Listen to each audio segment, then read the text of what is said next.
Hello student, स्वागत है आपका अपने YouTube channel MH study point में। जैसे कि आपने देखा था पिछली वीडियोज में हमने 1.1 और 1.2 प्रश्नावली समाप्त की थी। अब हम नई एक्सरसाइज है हमारी 2.1 प्रश्नावली में। आज हम 2.1 प्रश्नावली को 2.1 को और 2.2 दोनों प्रश्नावली को कवर करेंगे। इन दोनों प्रश्नावली में आप जितने भी सवाल हैं सब सवालों को हल कराएंगे। प्रश्नावली 2.1 में तो केवल कुछ ये ग्राफ के ही सवाल हैं जिनको केवल बेसिक कॉन्सेप्ट से समझना है और ये सॉल्व करने हैं। 2.2 प्रश्नावली में कुछ सवाल हैं जो इंपोर्टेंट हैं, आते भी हैं प्रश्नावली की एग्जाम की दृष्टि से भी मोस्ट होते हैं, वो क्वेश्चंस आते भी हैं। अब आप देखिए, पहला सवाल है 2.1 प्रश्नावली का कि किसी बहुपद px के लिए y बराबर px का ग्राफ नीचे आकृति में दिया है। प्रत्येक स्थिति में px, ये देखें px के शून्यांकों की संख्या ज्ञात कीजिए। वैसे ये सवाल जो है, जो 2.1 प्रश्नावली की ये ग्राफ के सवाल हैं, ये परीक्षा में बहुत ही कम देखने को मिलते हैं, लेकिन फिर भी आप अपना जो है कॉन्सेप्ट को क्लियर करिएगा और इसको देखिएगा कि इसमें px के शून्यांकों की संख्या ज्ञात करनी है। इसमें क्या है, px के शून्यांकों का मतलब है कि जो हमारा x वाली लाइन है, ये जो ये हमारी x वाली लाइन है और ये हमारी y वाली लाइन है, ऐसे समझे एक तरीके से। तो जो हमारी x वाली लाइन है, इस x वाली लाइन को जहां जहां ये हमारा ग्राफ टच करेगा, यानी कि जो लाइन टच करेगी वो हमारे px के शून्यांक होंगे। हमें बतानी है शून्यांकों की संख्या। तो इसमें देखें, आप यहां देख रहे हैं कि ये जो लाइन है ये y वाली लाइन को टच कर रही है, x वाली लाइन को कहीं भी ये टच नहीं कर रही है। तो इसका मतलब इस पहली स्थिति में, यानी कि पहले वाले सवाल में, पहले वाले चित्र में px का कोई भी शून्यांक नहीं है। तो हम पहली कंडीशन में लिख देंगे कोई शून्यांक नहीं है, कोई शून्यांक नहीं है यहां पर। इसका मतलब ये पहले वाले का सवाल आंसर मतलब हो गया। अब ये दूसरा चित्र है, यहां देखें, दूसरे वाले सवाल में आप देख रहे हैं कि x वाली जो ये लाइन है, इसमें यहां पर ये जो x वाली लाइन को, ये जो लाइन है टच कर रही है, x वाली लाइन को, यानी कि x वाली रेखा को यहां पर टच कर रही है। आप सीधी सी भाषा में समझें कि जो x वाली लाइन है यहां पर एक जगह टच हो रही है। तो इसका मतलब शून्यांकों की जो संख्या है, यानी कि px के जो शून्यांक हैं, क्या लिखते हैं, शून्यांक बराबर 1, यानी कि एक जगह टच कर रही है तो 1 हो गया। ऐसे ही इस वाले में देखें, ये x वाली लाइन को देखो, एक यहां पर टच हो रही है, एक यहां टच हो रही है और एक यहां टच हो रही है। 3 जगह पर ये इसको प्रतिशत कर रही है या टच कर रही है। तो यहां पर 3 जगह टच कर रही है, तो इसका मतलब शून्यांकों की संख्या कितनी हो गई, यहां लिखेंगे शून्यांक बराबर 3। इस वाले सवाल में देखा, चौथे सवाल में इस x वाली लाइन को केवल x पे ध्यान देना, क्योंकि हमें px के शून्यांक बताने हैं। तो x वाली लाइन को यहां पर 2 जगह टच कर रही है, तो आप इसको लिखेंगे शून्यांक बराबर 2। और इस लाइन में x वाली लाइन को देखो, 1 2 3 4, यानी कि इसमें शून्यांक कितने आए, 4। और यहां पर देखें, यहां पर 1 और यहां पर ये टच कर रही है। देखो यहां पर क्रॉसिंग की थी तो एक ये हुआ था, एक ये हुआ था, लेकिन यहां पर केवल ये टच करके आ रही है। तो एक यहां पर टच किया, एक यहां पर और एक यहां पर, यानी कि 1 2 3। इस वाले सवाल में जो शून्यांक आए हमारे, वो 3 शून्यांक आए। बस ये 2.1 प्रश्नावली केवल इतनी ही थी और यही इसका सॉल्यूशन है। इसके बाद आप 2.2 प्रश्नावली समझें बेसिक से अच्छे से। द्विघात समीकरण वाली वो प्रश्नावली है, उसको अच्छे से समझें। ठीक, प्रश्नावली 2.2 का पहला सवाल है, निम्न द्विघात बहुपदों के शून्यांक ज्ञात कीजिए और शून्यांकों तथा गुणांकों के बीच के संबंध की सत्यता की जांच कीजिए। यहां पर जांच भी करनी है संबंध की सत्यता की, और शून्यांक भी ज्ञात करने हैं। आप इससे पहले एक बात समझ लें, एक बात मैं बता दूं आपको कि मैंने द्विघात समीकरण, ये द्विघात बहुपद है, द्विघात समीकरण पर एक बहुत ही बेसिक से बिल्कुल जीरो लेवल से एक वीडियो बनाया है जिसमें द्विघात समीकरण को बहुत अच्छे से समझाया है। क्योंकि यहाँ पर हम बुक से कर रहे हैं तो बहुत ज्यादा बेसिक डीपली में जाएंगे तो हमारी एक्सरसाइज नहीं हो पाएगी। तो उसमें मैंने बहुत डीपली से आपको बताया है, वीडियो में बताया है, और उसमें हर एक मतलब स्टेप बाय स्टेप समझाया है। तो मैं लिंक उसका डिस्क्रिप्शन में डाल दूंगा। आप पहले इस एक्सरसाइज को शुरू करने से पहले एक बार उस वीडियो को जरूर देख लें। द्विघात समीकरण, यानी कि द्विघात समीकरण क्वाड्रेटिक इक्वेशन करके मैंने उस प्रश्नावली को डाला हुआ है। देखें यहाँ पर पहला सवाल है x² - 2x - 8। ये सवाल है पहला। यहाँ पर क्या करना है हमें, निम्न द्विघात बहुपदों के शून्यांक ज्ञात कीजिए। शून्यांक का मतलब होता है इनमें हमारे x के मान निकालिए, ठीक है। उसके बाद शून्यांकों तथा गुणांकों के संबंध की सत्यता की जांच कीजिए, फिर इसकी जांच करके दिखानी है। अब ये जो सवाल है, हमारी जो द्विघात समीकरण होती है वो ax² + bx + c बराबर 0 इस रूप की होती है हमारी द्विघात समीकरण। तो हम इसके बराबर में 0 लिख लेंगे द्विघात समीकरण के बराबर में। अब क्या करना है, जो हमारा एक्स स्क्वायर का गुणांक होता है और ये जो सी होता है लास्ट वाला, इन दोनों की गुणा करते हैं। यानी कि एक यहाँ पर कुछ नहीं है तो एक है, एक की 8 से गुणा करेंगे, 8 ही कम 8। इसका मतलब ये हुआ हमें गुणा करके लाने हैं 8 और घटा करके लाने हैं 2। ये माइनस का निशान डिसाइड करता है कि जोड़ के लाने हैं या घटा के लाने हैं। घटा के लाने हैं 2, तो 4 दूनी 8 और 4 में से 2 गए 2। तो यहाँ पर देखो एक्स स्क्वायर माइनस 4 माइनस 2 यानी कि 4 दूनी 8 और 4 में से 2 गए 2। ये माइनस ऐसे ही x माइनस 8 बराबर 0। X square minus 4x minus minus plus 2x minus 8 बराबर 0। यहाँ से x कॉमन ले लेंगे तो x माइनस 4 बचेगा, प्लस के 2 कॉमन लेंगे, x माइनस 2 चौक 8 4 बचेगा। तो यहाँ पर देखो 2 ब्रैकेट एक सी है, इसका मतलब हमारा सवाल सही है। कॉमन लेंगे x माइनस 4 ये आ गया और ये x प्लस 2 आ गया। ये द्विघात गुणनखंड जो विधि है ये आपने वैसे मैंने बताया है कि मैंने लिंक डिस्क्रिप्शन में डाल दिया है, बहुत अच्छे से उसको आपको समझ में आ जाएगी द्विघात के गुणनखंड किस तरीके से होते हैं। नहीं तो आपने 9th में और वैसे भी प्रीवियस क्लासेस जो होती हैं कक्षा 8 9 में पढ़ा होगा। अब हमारे दो मूल निकल के आएंगे यहाँ से, x माइनस 4 है, ये x प्लस 2 है। तो हम क्या करते हैं, x माइनस 4 को बराबर रखते हैं 0 के। अब माइनस के 4 है तो इधर जाएंगे, ये हो गए प्लस के 4। और ये वाला है x प्लस 2, इसको जब इधर लेके जाएंगे तो ये हो जाएगा x बराबर माइनस का 2। यानी कि एक निकल के आया हमारा 4 और एक निकल के आया हमारा माइनस का 2। अब क्या होता है कि हमें शून्यंक ज्ञात करने, तो शून्यंक हमारे यही है एक तरीके से मान के चले। अब इस शून्यंकों को हम एक को हम अल्फा मान लेते हैं, कोई से को अल्फा और कोई से को बीटा मान सकते हैं। तो एक को अल्फा और एक को मान लिया हमने बीटा, एक को अल्फा एक को बीटा मान करके। अब एक क्या होता है इसमें कि एक सूत्र होता है इसमें, मूलों का योगफल और मूलों के गुणनफल करके। यानी कि ये होता है मूलों का योगफल, मूलों का योगफल जिसको हम कहते हैं अल्फा प्लस बीटा। मूलों का योगफल होता है जिसको अल्फा प्लस बीटा हम कहते हैं। और ये जो अल्फा प्लस बीटा होता है, यानी कि जो अल्फा प्लस बीटा बराबर होता है हमारा, वो माइनस बी बटे ए के बराबर होता है। अब ये कहां से आ गया, ये नई चीज क्या है, ये माइनस बी बटे ए जो है ये हमारे जो द्विघात समीकरण की फॉर्म होती है उसी के हमारे गुणांक है। एक्स का गुणांक है ये बी और एक्स स्क्वायर का गुणांक है ये वाला ए। यहां पर वैसे ये भी लिख सकते हैं माइनस का एक्स स्क्वायर, एक्स का गुणांक बटे एक्स स्क्वायर का गुणांक। तो मैंने आपको बिल्कुल सीधी फॉर्म में लिख दिया है कि अल्फा प्लस बीटा जो बराबर है, सत्यता की जांच जब भी होगी कि अल्फा प्लस बीटा जो बराबर है वो माइनस बी बटे ए के बराबर आने चाहिए। तो देखो अब यहां से समझे आप, अल्फा का मान कितना माना था हमने 4 प्लस बीटा का मान कितना माइनस के 2। अब बी क्या है, अब देखो आप ये समीकरण है हमारी, समीकरण दे रखी है ये। अब इस समीकरण से अगर हम इस समीकरण की कंपेयर करें, तुलना करें, तो एक्स स्क्वायर के बराबर वाला होगा ए, एक्स के बराबर वाला होगा बी और बिना एक्स वाला होता है ये सी। तो इसमें देखो माइनस का बी, तो बी क्या है हमारा एक्स के बराबर में क्या है 2 यानी कि माइनस के 2। तो माइनस का बी लेना हमें, तो माइनस का तो ये हो गया और बी का मान कितना माइनस के 2 और बटे ए का मान कितना है, ए होता है एक्स स्क्वायर के बराबर वाला, तो एक्स स्क्वायर के बराबर में यहाँ कुछ नहीं है तो 1 मानेंगे। तो 4 प्लस माइनस माइनस के 2 माइनस माइनस ये प्लस के 2 हो जाएंगे इधर, और 1 से 2 को भाग करेंगे 2 ही आएगा। 4 में से 2 गए 2 और इधर भी 2, यानी कि हमारा सवाल सत्यता की जांच ठीक है। अब दूसरा जो फॉर्मूला होता है वो होता है मूलों का गुणनफल, मूलों का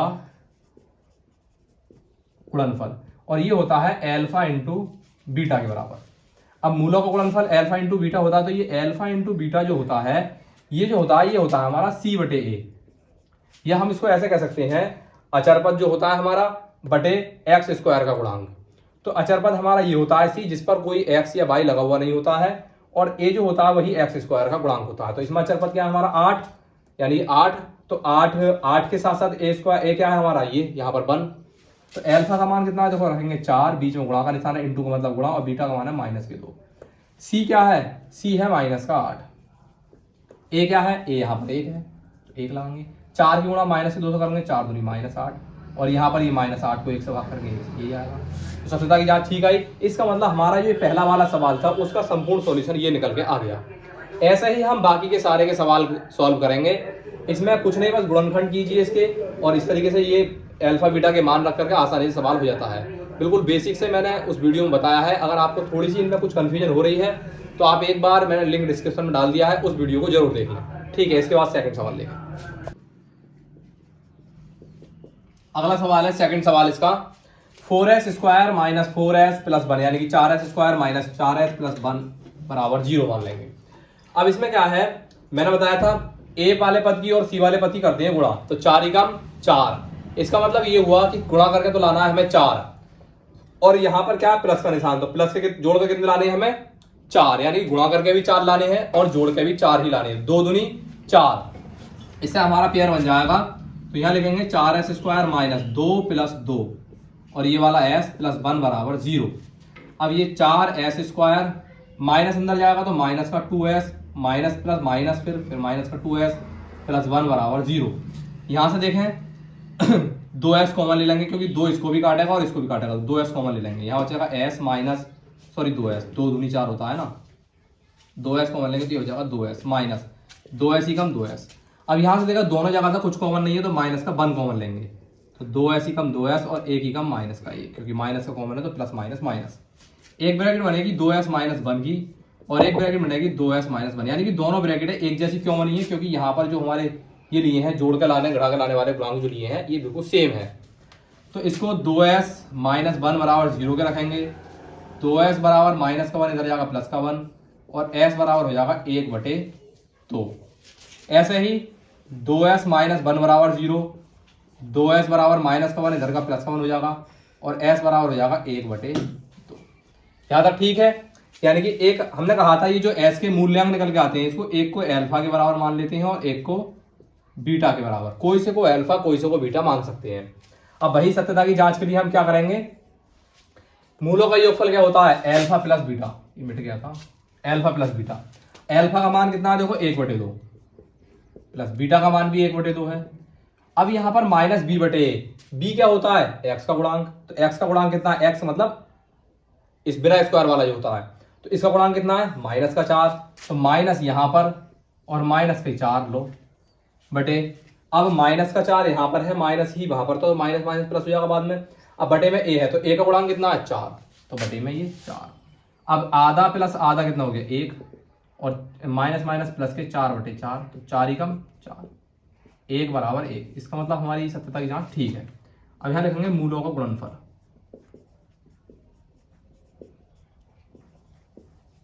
ये होता है अल्फा इंटू बीटा के बराबर। तो अल्फा इंटू बीटा क्या बताया था अभी, अल्फा इंटू बीटा होता है c/a। अब अल्फा इंटू बीटा, अल्फा का मान कितना है 1/2, बीच में गुणा का निशान है फिर 1/2, बीटा का भी 2 है 1/2 है। c का मान कितना है, c है देखो यहाँ पर 1, तो 1 लिखेंगे और a का मान कितना है 4, तो 4 लिखेंगे नीचे, तो 1 ही कम 1 और 2 दूनी 4, तो 1/4 बराबर 1/4। इसका तो ये भी हमारा सत्यता की जांच ठीक है। बिल्कुल सिंपल तरीके से दूसरा सवाल हो गया। तीसरा सवाल देखेंगे, अभी इसके 3 सवाल और हैं जो मैंने नहीं लिखे हैं, ये तीसरा सवाल करने के बाद उनको तीनों को लिखेंगे। अगला सवाल देखिए,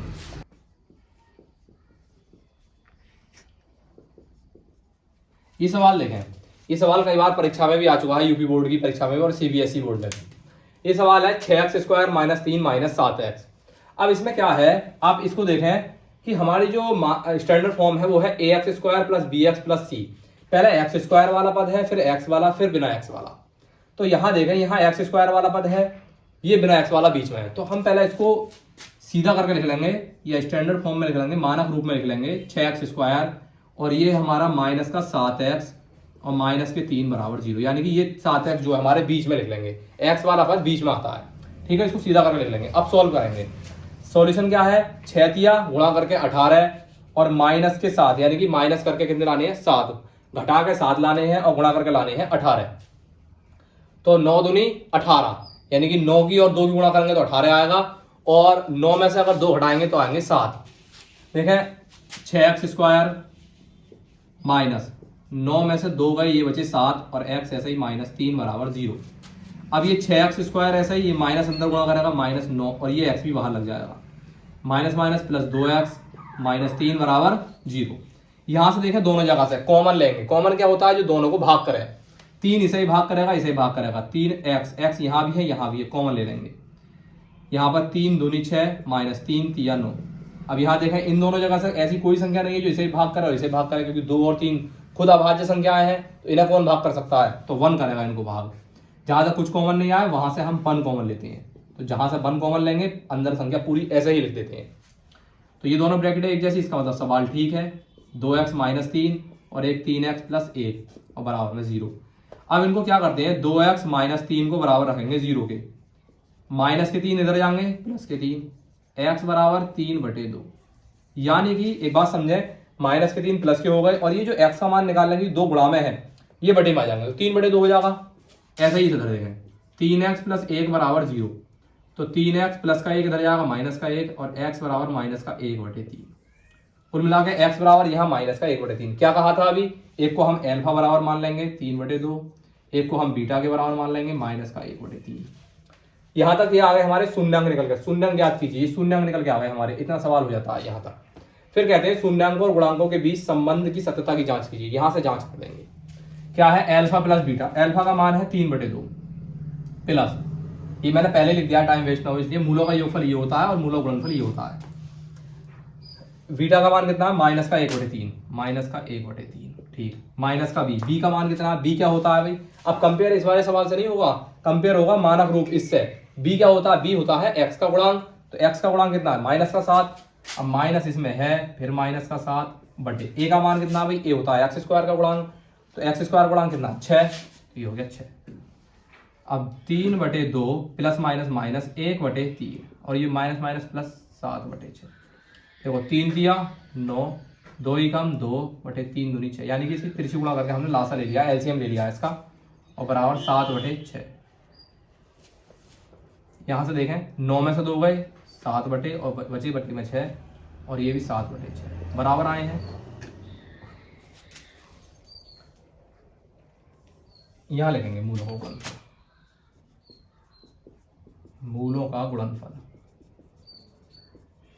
ये होता है एल्फा इंटू बीटा। तो एल्फा इंटू बीटा बराबर क्या बताया था, c/a।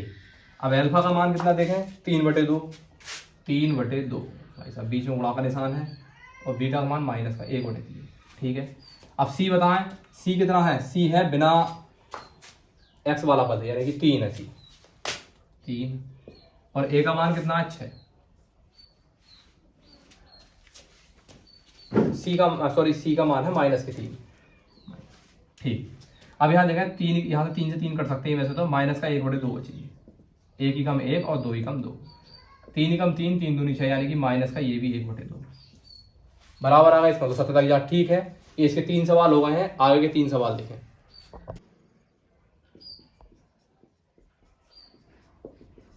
अगला सवाल है, चौथा सवाल इसका, 4u² माइनस 8u और बराबर 0 कह दिया है इसको। अब क्या है, पहले मानक रूप यहाँ भी लिख देता हूँ मैं, ax² plus bx plus c बराबर 0। आप यहाँ देखेंगे कि बिना x वाला जो अचर पद था हमारा c यहाँ पर नहीं है। जब यहाँ पर वो पूरा पद ही नहीं है तो इसका मतलब उसका मान 0 होगा। पूरा पद नहीं होने पर इसका मान कितना हो गया, 0। अब इसके गुणनखंड कैसे करें, क्योंकि गुणनखंड करने के लिए हमें इसकी जरूरत पड़ती है, क्योंकि हम इसकी और इसकी गुणा करते हैं तभी तो गुणा करके इतने लाते हैं। तो ऐसे सवालों में हम क्या करते हैं, ऐसे सभी सवालों में यहाँ से हम डायरेक्ट कॉमन निकालेंगे। यहाँ देखें आप, ये 4u² है, ये 8u है, तो यहाँ से 4 जो है 8 को भाग करेगा और u दोनों जगह है, तो हम 4u कॉमन ले लेंगे। यहाँ केवल u बचेगा, -4 दूनी 8 और बराबर 0। इसका मतलब ये 4u भी 0 के बराबर है और 2u - 2 भी 0 के बराबर है। ऐसा समझें कि 4u बराबर 0, तो u बराबर हो जाएगा 0/4 और u बराबर हो जाएगा हमारा 0। एक आती कंडीशन ये। अब इसको भी 0 के बराबर रखेंगे, u - 2 बराबर 0, तो u बराबर -2 इधर गए प्लस के 2। बिल्कुल सिंपल भाषा में इन दोनों को हम 0 के बराबर रख के मान निकाल देंगे। अब मैंने कहा था कि एक को अल्फा बराबर मानते हैं और एक को कहेंगे हम बीटा बराबर। बीटा बराबर कितना आया ये, तो अब सत्यता की जांच के लिए क्या हम जानते हैं, मूलों का योगफल, मूलों का योगफल बराबर होता है अल्फा प्लस बीटा। अब अल्फा प्लस बीटा को आप जानते हैं किसके बराबर होता है, -b/a के बराबर। अब अल्फा प्लस बीटा, अल्फा क्या है हमारा 0 प्लस बीटा क्या है, बीटा 2 है, लिख देंगे। अब -b/a, b क्या होता है, b होता है x का गुणांक, x के बराबर वाला। तो x का गुणांक यानी कि जिसपे स्क्वायर ना हो, तो यहाँ x की जगह u, तो u का गुणांक कितना -8। अब माइनस का b है और -8 है, बट a का मान क्या होता है, a होता है x² के पद वाला, तो ये u² के बराबर में है 4 गुणांक में, तो 0 में 2 जुड़ेगा 2 ही आएगा, माइनस माइनस प्लस 8/4, 4 दूनी 8, यानी कि 2 बराबर सत्यता की जांच ठीक है। अब अगला देखेंगे इसमें इसी तरीके से, चलो यहीं लिख देते हैं मूलों का गुणनफल।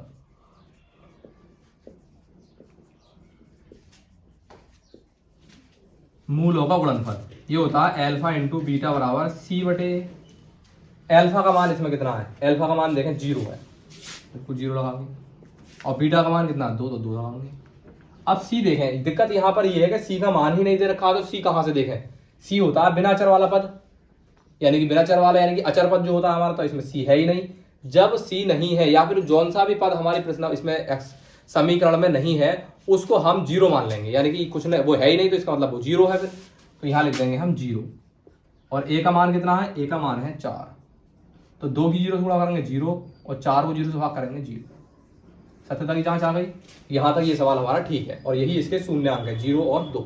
ठीक है, अगला सवाल देखें 5 में। हाँ, अगला सवाल है t² - 15।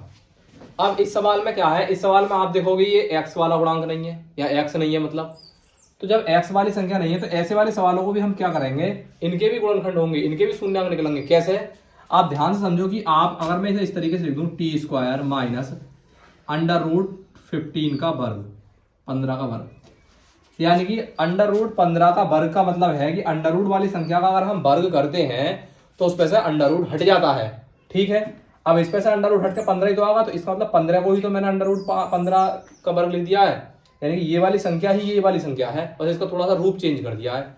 अब क्या है, आप यहां देखोगे आपने एक सूत्र पढ़ा होगा a² - b² का, तो a² - b² बराबर क्या होता है, a + b। a² - b² का यहां देखें, a² - b² का फॉर्मूला होता है a² - b² बराबर होता है a + b और a - b।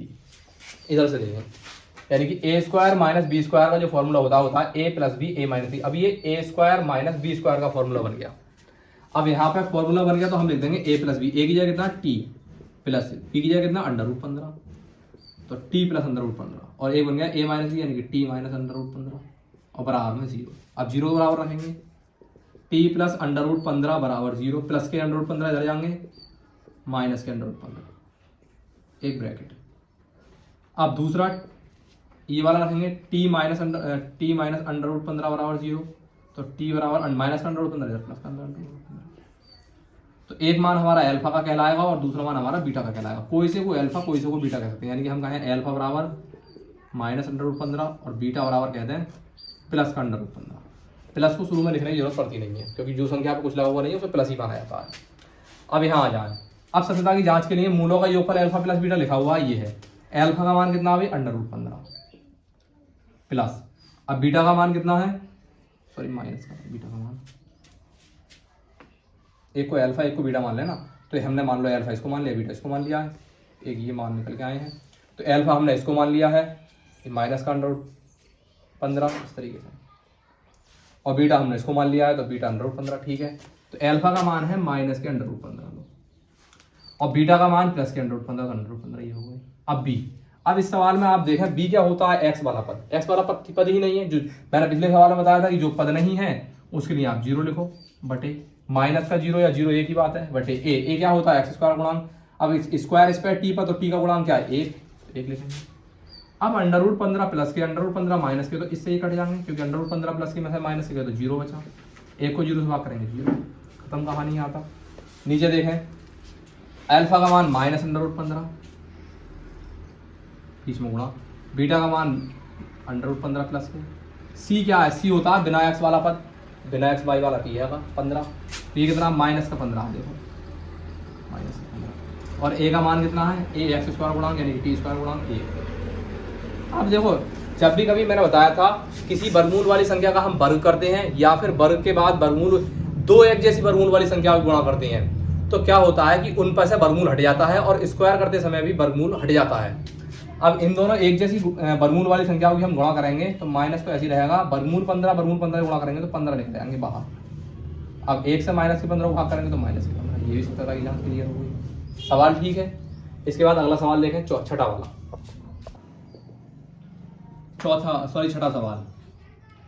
छठा सवाल है 3x² - x - 4 यानी कि बराबर 0। अब हमें गुणनखंड करने ये तो बिल्कुल पहले जैसा सवाल आ गया, इसकी और इसकी गुणा करेंगे एक्स स्क्वायर वाले पद की और सी वाले यानी कि ए की और सी की, तो ए गुणा सी कितना होगा 3 चौक 12, यानी गुणा करके हमें लाने हैं 12।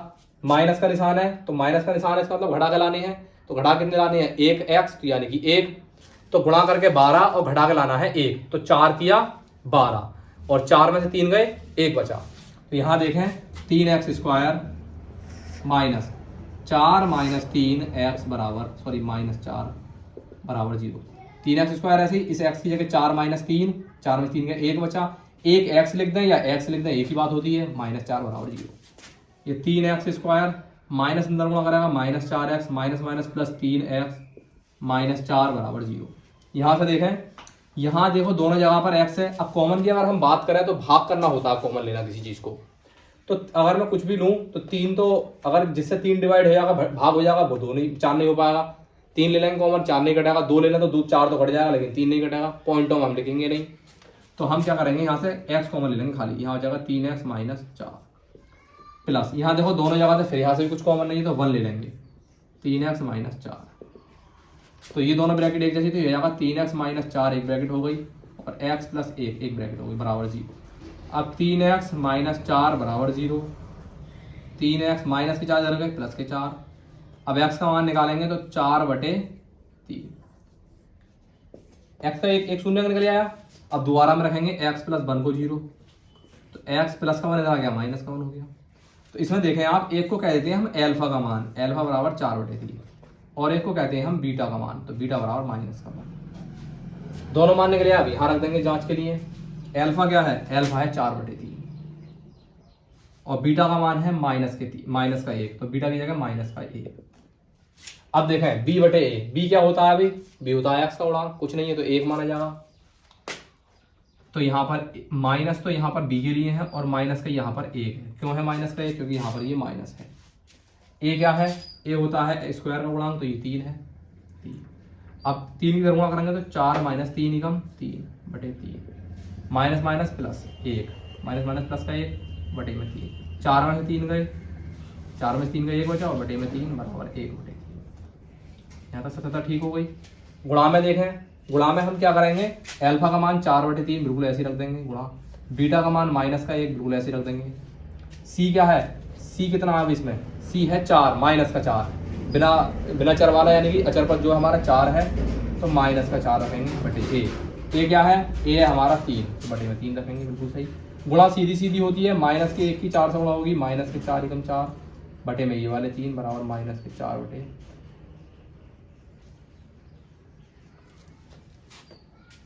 ठीक है, यहाँ तक ये क्लियर हो गया। छठा सवाल, इसके बाद ये पहले वाले खंड के हमारे पहले दूसरे तीसरे चौथे पांचवें छठे सवाल 6 सवाल थे। अब पहले वाले खंड के बाद हम दूसरा वाला खंड करेंगे, सेक्शन बी दूसरा वाला करेंगे, दूसरा वाला। ठीक है,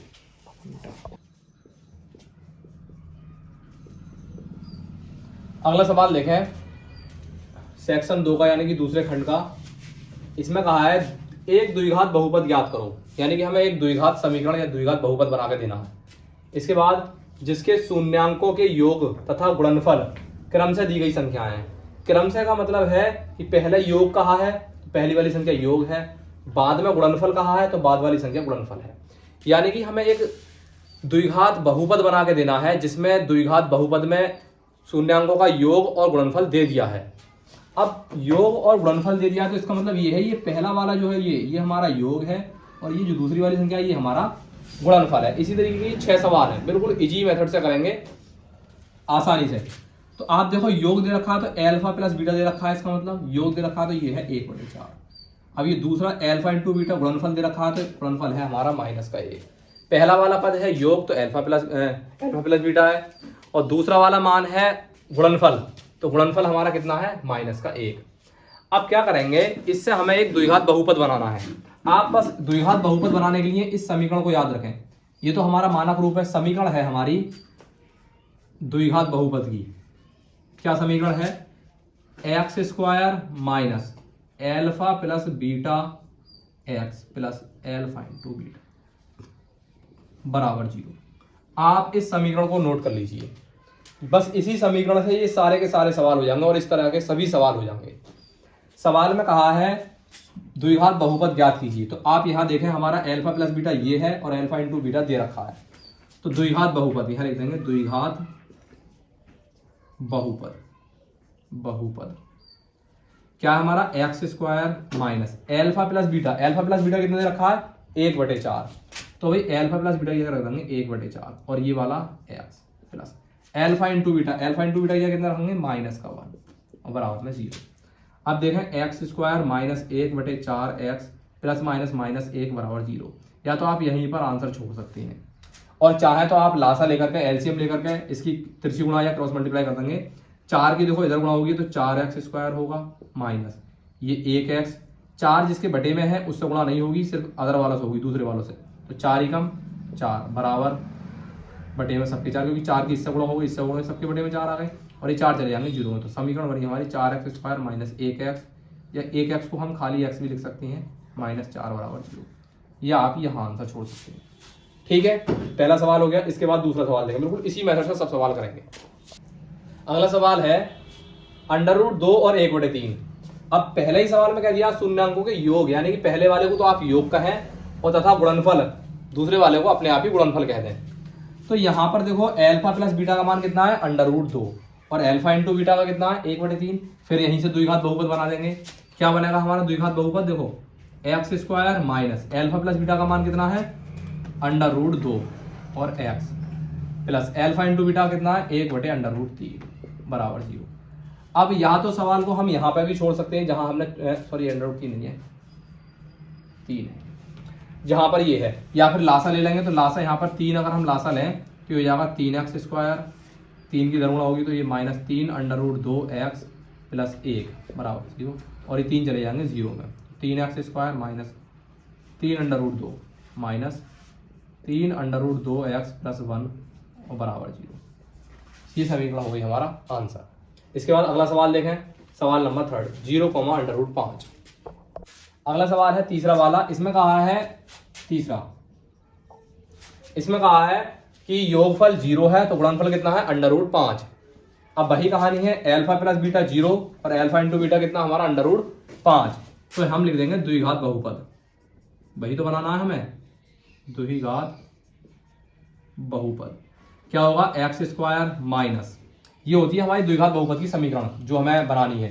अल्फा प्लस बीटा का मान कितना है 0 और बाहर x plus alpha into beta का मान कितना है √5। अब 0 की हम x से अगर गुणा करें तो 0 की किसी से भी गुणा होती है तो 0 ही आता है। तो ये 0 आएगा यहाँ पर, तो 0 से ये पूरी मतलब ये वाली जो टर्म है, जो ये वाला पद है, ये खत्म हो जाएगा। ये हो जाएगा एक्स स्क्वायर प्लस √5 बराबर 0। बस ये बन गया आपका द्विघात बहुपद। ठीक है, इसके बाद ये चौथा वाला सवाल देखें, मैं इसको रेस कर लेता हूँ, आप एक बार देख लीजिए।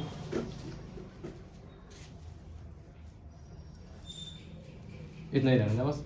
इसके बाद है चौथा,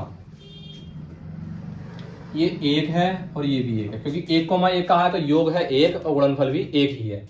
तो द्विघात बहुपद बनाएंगे तो देखो x square plus sorry minus है यहाँ पर, माइनस अल्फा प्लस बीटा कितना दे रखा है 1 x plus alpha into beta ये भी 1 है बराबर 0। एक्स स्क्वायर 1 की एक्स से गुणा करेंगे 1x यानी कि x खाली और प्लस 1 बराबर 0। बस ये समीकरण बन गई इसकी चौथे वाले की। क्लियर है यहाँ तक। इसके बाद ये पांचवा सवाल देखें, मैं इसको रेस किए देता हूँ।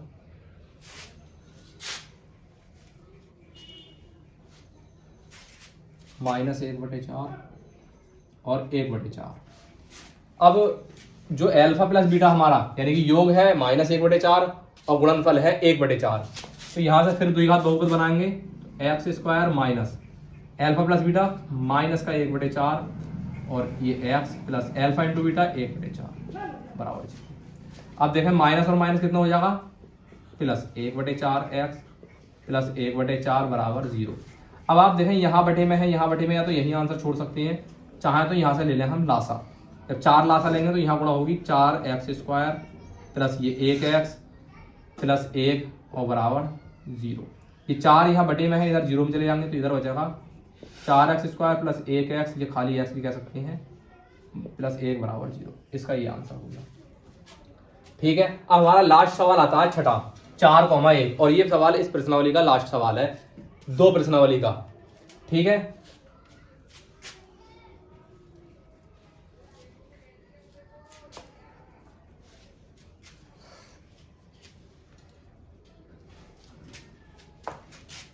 एल्फा प्लस बीटा 4 और एल्फा इंटू बीटा 1। तो वही द्विघात बहुपद बनाएंगे हम कि x square minus alpha plus beta कितना है 4 एक्स और एल्फा इंटू बीटा कितना है 1। तो x square plus minus minus 4x plus 1 बराबर 0। ये बन गई हमारी द्विघात समीकरण या द्विघात बहुपद। आशा करते हैं कि वीडियो आपको पसंद आया होगा। हमने यहाँ पर वन शॉट में ही प्रश्नावली 2 को पूरे अध्याय 2 को यहाँ पर समाप्त किया है। अगर वीडियो अच्छा लगा हो तो अपने फ्रेंड्स के साथ शेयर करें, जो क्लासमेट हैं उनको बताएं और ऐसी ही वीडियो के लिए हमारे चैनल को सब्सक्राइब करें। इसके अलावा मैं कंपटीशन की मैथ की जो वीडियोस हैं परसेंटेज की मैंने डाल दी है, जो आपके बहन भाई कंपटीशन की तैयारी कर रहे हैं आप उनको वो उसके बारे में बता सकते हैं। करके मैथ की वीडियोज भी मैं और डालने वाला हूँ, तो इसी तरीके से आप चैनल से बने रहिए। और जो भी कंपटीशन लेवल की एग्जाम की तैयारी कर रहे हैं वो भी उनके लिए भी बहुत इंपॉर्टेंट वीडियो है जो मैं इस पर डालने वाला हूँ। ठीक, जय हिंद दोस्तों।